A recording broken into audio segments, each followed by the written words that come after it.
நீங்கள் நியாயப்பிரமாணத்துலேருந்து வெளியே வந்தாலும் வேற ஒரு பிரமாணத்துக்கு வந்துட்டீங்க. என்ன பிரமாணத்துக்கு வந்துட்டீங்க? விசுவாச பிரமாணத்துக்குள்ளே வந்துட்டீங்க, சுயாதீன பிரமாணத்தில் வந்துட்டீங்க, ராஜரிக பிரமாணத்தில் வந்துட்டீங்க. ஸோ இந்த உலகம் எல்லாமே ஒரு பிரமாணம் தான் ஆண்டுகிட்டு இருக்கு. அதில் எந்த மாற்றமே கிடையாது. அப்போ நீ என்ன விரும்புறியோ விரும்பலையோ, உன் மேலே எந்த பிரமாணம் இருக்குதோ அதுதான் உன்னை ஜெயிக்குமே ஒழிய உன் விருப்பம் அங்கே ஜெயிக்கவே கைத்தட்டுங்க ஒரு அவருக்கு. நீங்கள் தப்பான ஒரு பிரமாணத்தில் இருந்தால் நீங்கள் சரியானதை விரும்பினாலும் நீங்கள் தப்பானதைத்தான் செய்வீர்கள். நீங்கள் சரியான பிரமாணத்தில் வந்துவிட்டால் நீங்கள் தப்பானதை விரும்பினாலும் நீங்கள் சரியானதைத்தான் செய்வீர்கள்.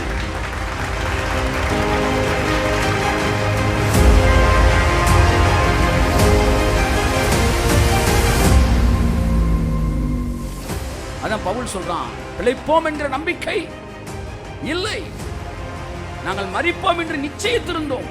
கன்ஃபார்மா இருந்தாயலாம், செத்துருவோண்டா நீங்க சாயந்தரம் உறுதியா செத்துருவோண்டான்றாயலாம். அந்த மனதின் பிரமாணம் அப்படி, மனதின் பிரமாணம் வந்து தனியா விட்டுருந்தா அது வேலை பார்த்துருக்கும். ஆனா மனதின் பிரமாணத்துக்கு விரோதமா வேறொரு ஜீவனின் பிரமாணம் அவன் வேலை பார்த்துக்கிட்டு இருந்துச்சு. ஆமென்.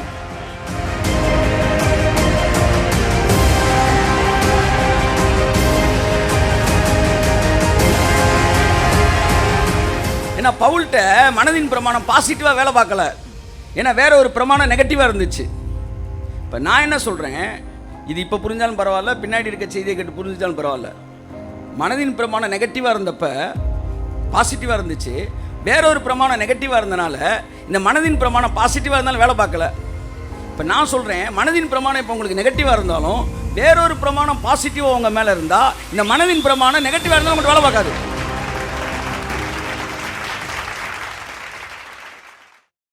ஒரு வசனத்தை வாசிப்போம்.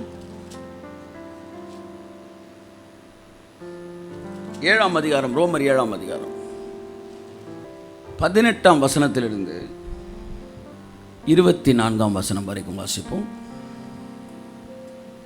அது எப்படி எனில், என்னிடத்தில் அதாவது என் மாம்சத்தில் நன்மை வாசமாய் இருக்கிறது இல்லை என்று நான் அறிந்திருக்கிறேன். நன்மை செய்ய வேண்டும் என்கிற விருப்பம் என்னிடத்தில் இருக்கிறது, நன்மை செய்வதோ என்னிடத்தில் இல்லை. ஆமென். நன்மை செய்ய வேண்டும் என்கிற விருப்பம் என்னிடத்தில் இருக்கிறது. என்னிடத்தில் மட்டுமல்ல, இங்க இருக்கிற எல்லாரிடத்திலும் இருக்கிறது. இங்க இருக்கிற எல்லாரிடத்தில் மட்டுமல்ல, இந்த உலகத்தில் இருக்கிற எல்லார்ட்டையுமே இருக்கு. நன்மை செய்யணுன்ற விருப்பம் எல்லாருக்குமே இருக்கு. ஆனால் நன்மை செய்வதோ அது வேற ஒன்று போல, அதுதான் என்கிட்ட இல்லை.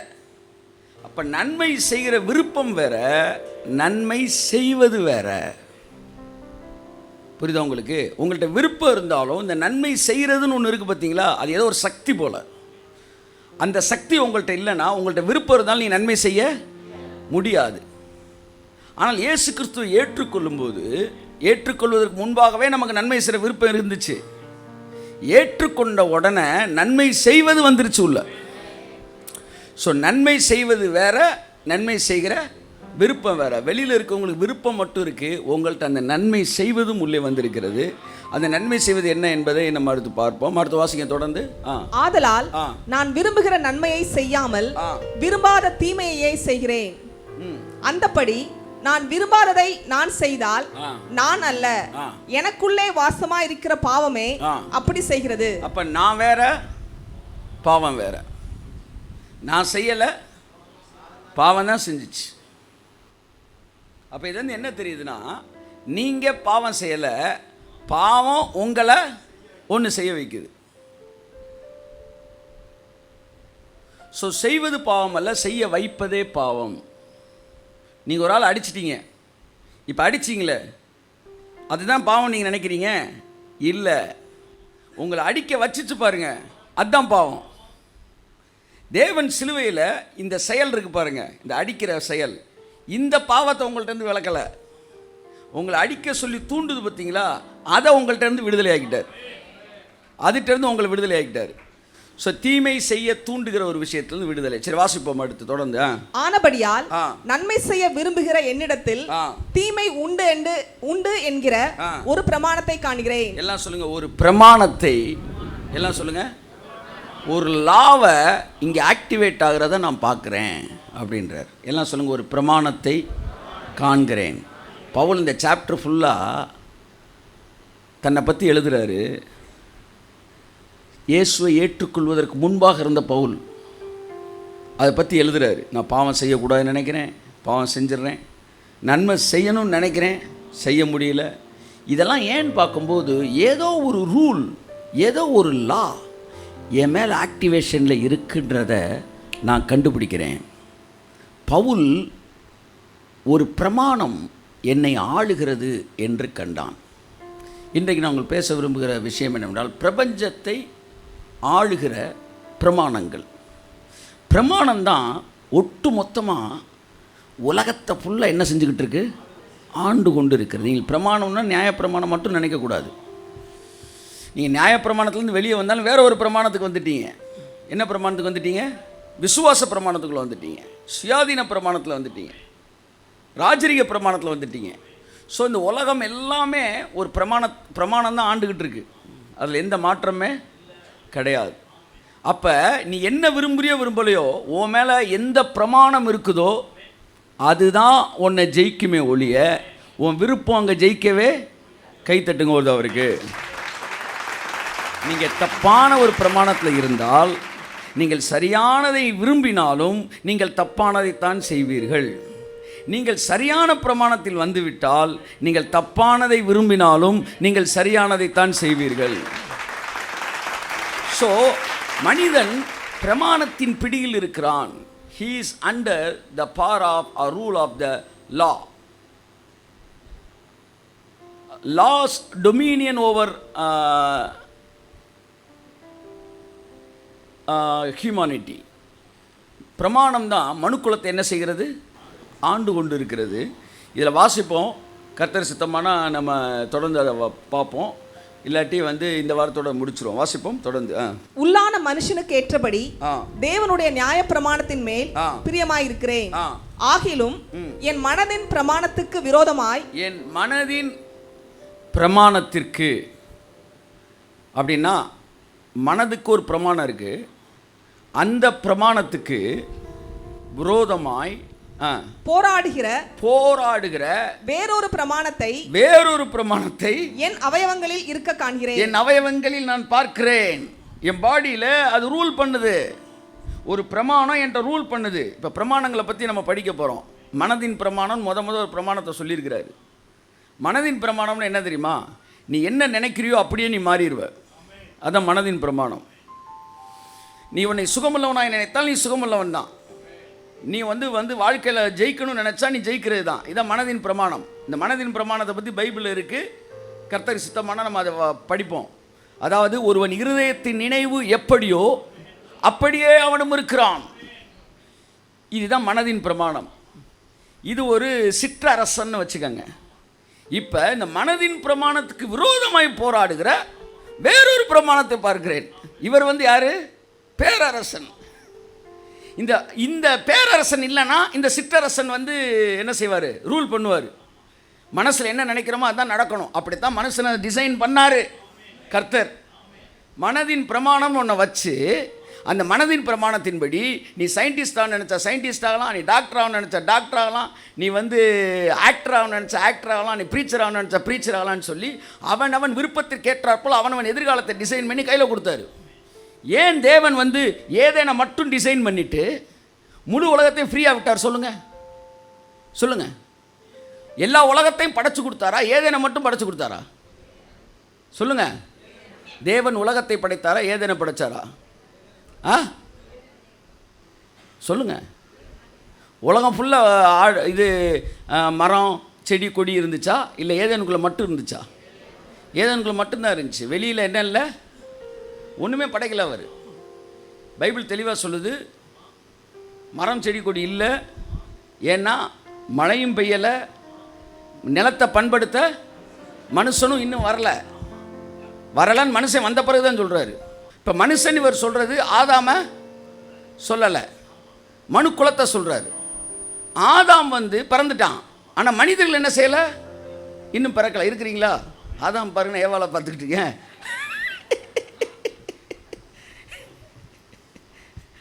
மனுக்குலம் இன்னும் வரல, அதனால் பூமி வெள்ளையாக இருக்குது, பிளெயினாக இருக்குது.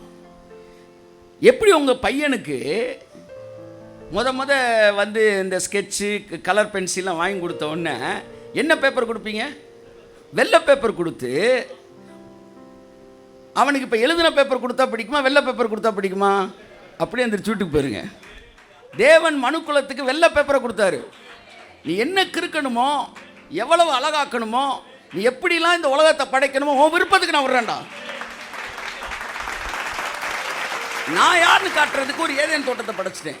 3000 ஏக்கர் தான் இந்த ஏதேன். இந்த ஏக்கருக்குள்ளே 2 பேருக்கு 4 ஆறு கொடுத்துருக்குறேன். இப்போல்லாம் பண்ணியிருக்கிறேன். பார்த்துக்க, பின்னாடி இருக்கிற இந்த உலகத்தை, இந்த ஏதேனை எக்ஸ்டெண்ட் பண்ணுறதா இருந்தாலும் சரி, ஓ விருப்பத்தின்படி செஞ்சாலும் சரி. இப்போ மதுரை சிட்டி, தமிழ்நாடு அப்போ நம்ம கையில் கொடுத்துருவாரு. நீ என்ன நினைக்கிறியோ அப்படி பண்ணுறா.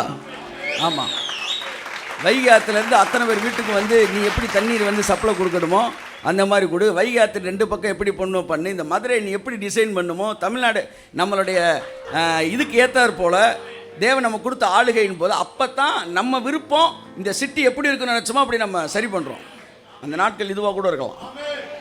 என்ன சொல்ல வரேன்னா, அந்த வெள்ளை பேப்பரை தான் வந்து அவன் கையில் கொடுத்து டிசைன் பண்ணுறான்னார். அப்போ தான் மனதின் பிரமாணம்னு ஒரு பிரமாணத்தை வைக்கிறார். நீ என்ன விரும்புகிறியோ அது உன்னை சுற்றி வந்துடும். ஆனால் இந்த மனதின் பிரமாணம் திடீர்னு அமுக்குன்னு ஆக்டிவேட் ஆக மாட்டேன். சுவிட்ச் அமுக்குறான், வெடிக்க மாட்டேன். விசுவத்தம் அப்புறமேட்டு இந்த மேலே இருக்க கேப்பை தூக்கிட்டு அமுக்குறேன், டமால் வெடிக்கிற மாதிரி.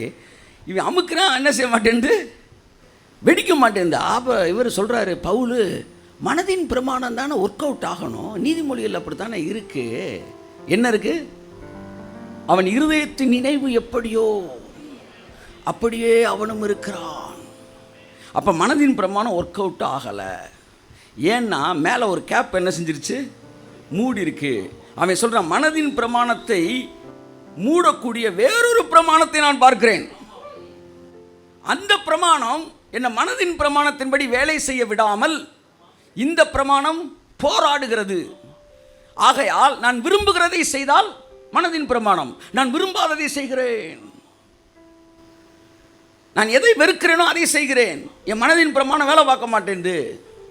ஏன்னா வேறொரு பிரமாணம் என்கிட்ட ஆளுகை செய்யுது. நம்பர் 1 மனதின் பிரமாணம். எழுதிக்காங்க. இதை படிச்சிட்டோம்னா, இந்த மேலே இருக்க பிரமாணத்தை தூக்கி விட்டுட்டோம்னா இந்த மனதின் பிரமாணம் வேலை பார்த்துரும். கைத்திருங்க ஒரு தான் அவருக்கு. ஆமாம். ஆமாம், எங்கள் ஆஃபீஸில் ஒரு காலிங் பெல் இருக்குது. அந்த காலிங் பெல் கண்ணுக்கு தெரியும். அமுக்குனா என்ன ஆகாது, இதாகாது. அது மேலே ஒரு கேப் இருக்குன்னு வச்சுக்க. அந்த கேப்பை தூக்கி விட்டு தான் உள்ளே என்ன செய்யணும், அமுக்கணும். அந்த மாதிரி வேறொரு பிரமாணம் வந்து இந்த இதை வந்து ஆக்டிவேட் பண்ண விடாமல் பண்ணுது. அந்த வேறொரு பிரமாணத்தை எடுத்துட்டிங்கன்னா இந்த பிரமாணத்தை நீங்கள் இது பண்ணலாம். வேறொரு பிரமாணத்தை பார்க்கிறேன். அது என் அவயவங்களில் உண்டாயிருக்கிற பாவ பிரமாணத்துக்கு. அடுத்து இன்னொரு பிரமாணம் வருது பாருங்க. இந்த பிரமாணத்துக்கு பேர் என்ன? பாவ பிரமாணத்திற்கு. பாவத்துக்கு ஒரு பிரமாணம் இருக்குது. எல்லாமே ரூலு, எல்லாத்துக்குமே ஒரு செட் ஆஃப் ரூல்ஸ் இருக்குது, சிஸ்டம் இருக்குது, பவர் இருக்குது. அது ஆக்டிவேட் ஆகும். பாவ பிரமாணத்துக்கு என்னை சிறையாக்கி கொள்ளுகிறது. பாவத்துக்கு என்ன பிரமாணம்? பாவத்தின் சம்பளம் மரணம். இப்போ இந்த உலகத்தில் இருக்கிற எல்லாருக்குள்ளேயும் மரணம் வருதுன்னா என்ன அர்த்தம்னா, எல்லாருமே அந்த பாவ பிரமாணத்துக்கு கீழே என்ன செய்கிறாங்க, இருக்கிறாங்க. அடுத்த அதிகாரத்தில் சொல்கிறாரு, ஆவியின் பிரமாணம் வந்த உடனே இந்த பாவம் மரணம் என்பதின் பிரமாணத்திலிருந்து அது என்ன செஞ்சிருச்சு. இப்போ நீ ஒரு பிரமாணத்தில் விடுதலை ஆனால் இன்னொரு பிரமாணத்தில் என்டர் ஆகணும். அல்லையா சொல்லுங்க. ஆமென். இப்போ நான் என்ன சொல்கிறேன்னா, பொருளை மேலே போட்டால் கீழே விழுகுமா, மேலேயே போயிடுமா? சத்தமாக சொல்லுங்கள். நான் வந்து இல்லை, பொருளை போட்டால் மேலேயே போகும்னு சொல்கிறேன். அதை வேணால் நான் நிரூபிக்கிறேன். நிரூபிக்க முடியுமா முடியாதா? இன்னும் முடியாதுன்றீங்க. புயிர் பிசையை தாண்டி உங்களை கூட்டிகிட்டு போய் ஒரு பொருளை கீழே போட்டால் அது மேலே தான் போகுது.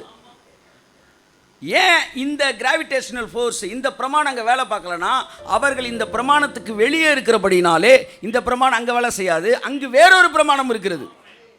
ஏன் நியாயப்பிரமாணத்தின் சாபம் நம்மளை வந்து ரூல் பண்ண முடியலன்னா, நம்ம நியாயப்பிரமாணத்திலேருந்து விடுதலையாகி கிருபையின் பிரமாணத்துக்குள் இருக்கிறபடினால அது நம்ம மேலே என்ன செய்யாது, ஆளுகை செய்ய முடியாது. நம்ம வேறொரு பிரமாணத்தின் கீழ் இருக்கிறோம். இப்போ இந்த பிரமாணத்தை ஃபுல்லாக படிச்சிட்டோம்னா நீங்கள் தைரியமாக போகலாம். உங்கள் மேலே ஒரு பிரமாணம் ஆளுகை செஞ்சுக்கிட்டு இருக்கு. காலையில் கர்த்தர் சொன்னார், ஒன்றும் கவலைப்படாது ஜஸ்டின்னு, நீ கவலைப்படணும்னு விருப்பப்பட்டால் கவலைப்பட்டுக்க, ஆனால் ஒன்று தெரிஞ்சுக்க, நான் எல்லாத்தையும் சிறப்பாக உனக்கு செஞ்சிருவேன், ஒன்றும் worry பண்ணாது.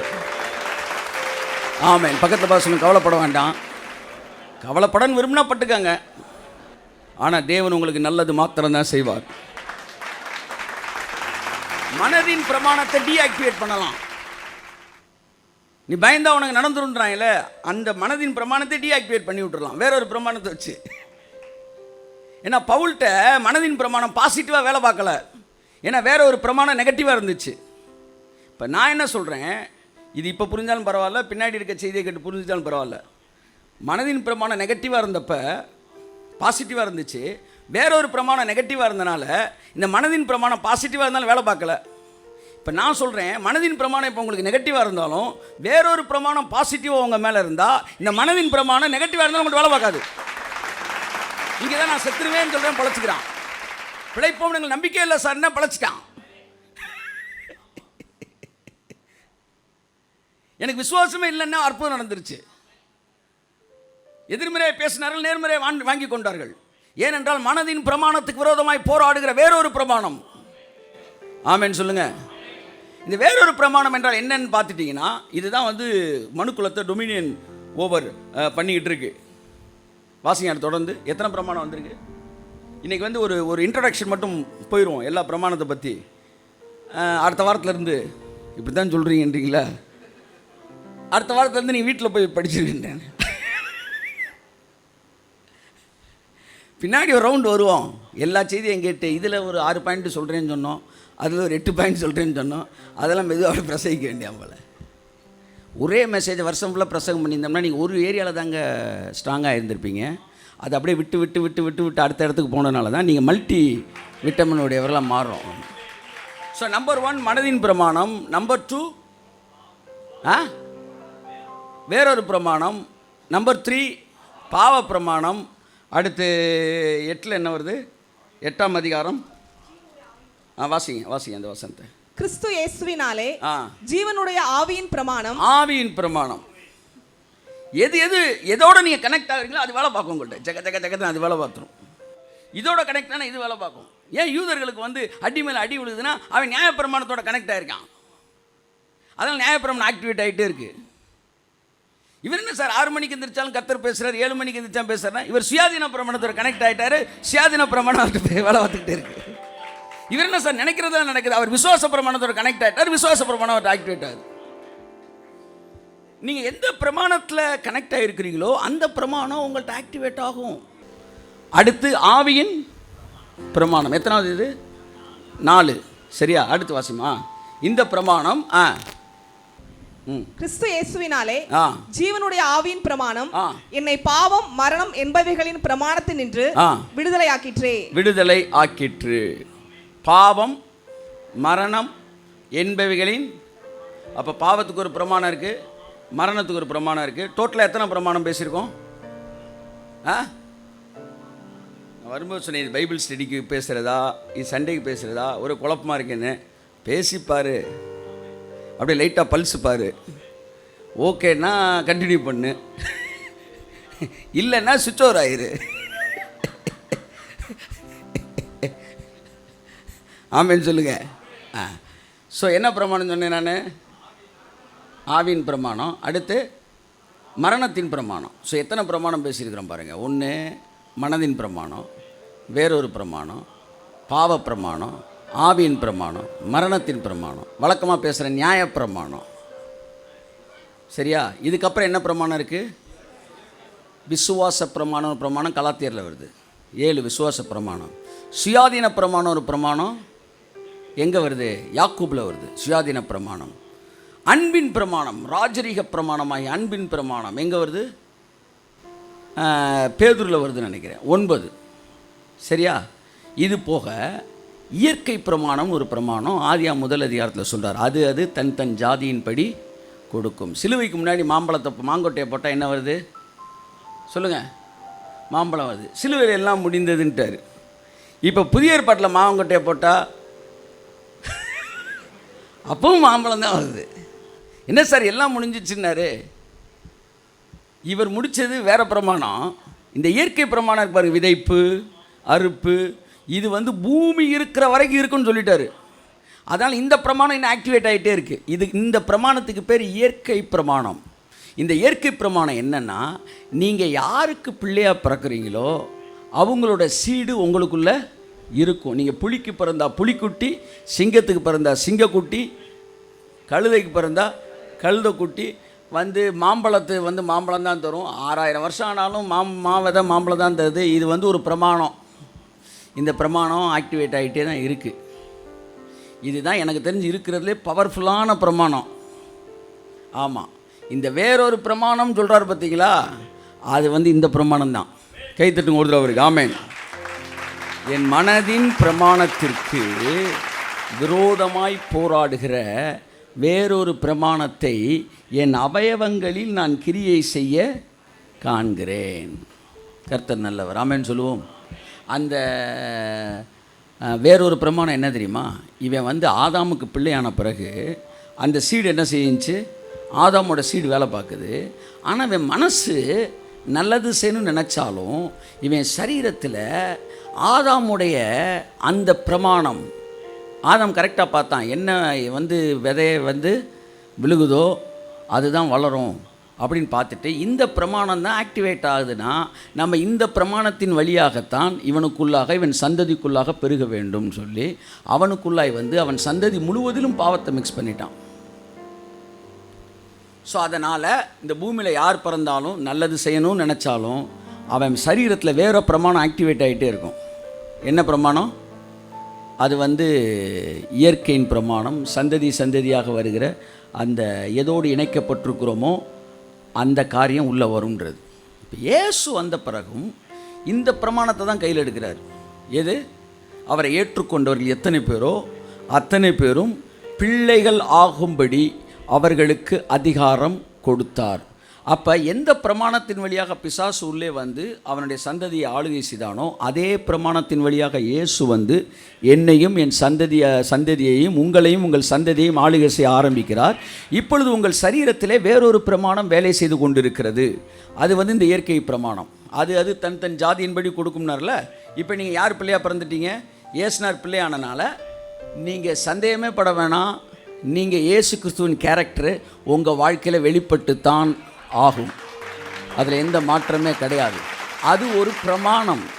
அது உங்கள்கிட்ட வேலை பார்க்கத்தான் செய்யும். நீங்கள் நம்பினாலும் நம்பாட்டினாலும் உங்களுக்குள்ளே அது வேலை செய்து கொண்டு தான் இருக்கிறது. ஆமென். இதில் நல்லவன் கெட்டவன்லாம் கிடையவே கிடையாது. அவரை ஏற்றுக்கொண்டவர்கள் எத்தனை பேரோ அத்தனை பேரும் அந்த நல்ல ஒலிவ மரத்தின் ஜீவனுக்கும் சாரத்திற்கும் பங்காளர்களாய் மாறிவிட்டார்கள். அவ்வளோதான். 4வது மாடியிலேருந்து ஒருத்தன் குதிக்கிறான் சார். குதிச்ச உடனே கீழே விழும்போது அவனுக்கு என்ன உடையுது? கால் உடையுது. ஆனால் இன்னொருத்தன் ஜெபத்தோடு குதிக்கிறான். இவனுக்கும் கால் உடையும். ஏன்னா ஜெபத்தோடு குதிச்சவனும் ஜெபம் இல்லாமல் குதிச்சவனும் இருவரும் ஒரு பிரமாணத்திற்குள் இருக்கிறார்கள்.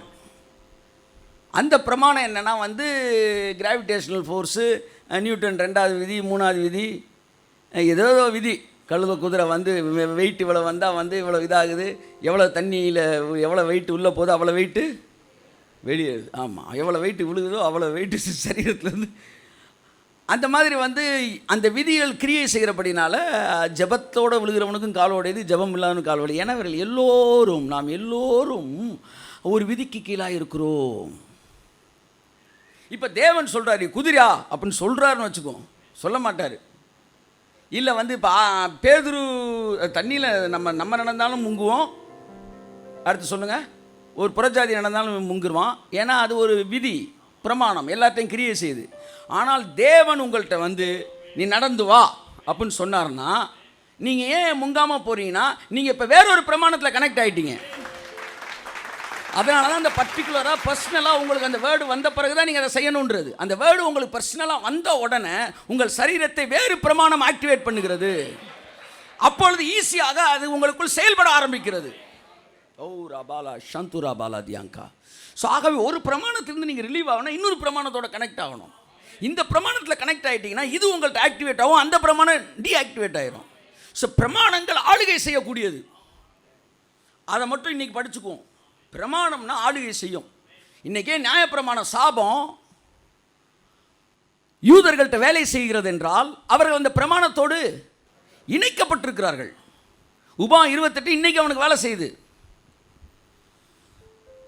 1 நாளாம்ல 2 நாளாம்ல சொல்லப்பட்ட ஜபங்கள் மூலமாய் கிடைக்கிற பதில் இன்றைக்கி அவனுக்கு வேலை செய்யுது.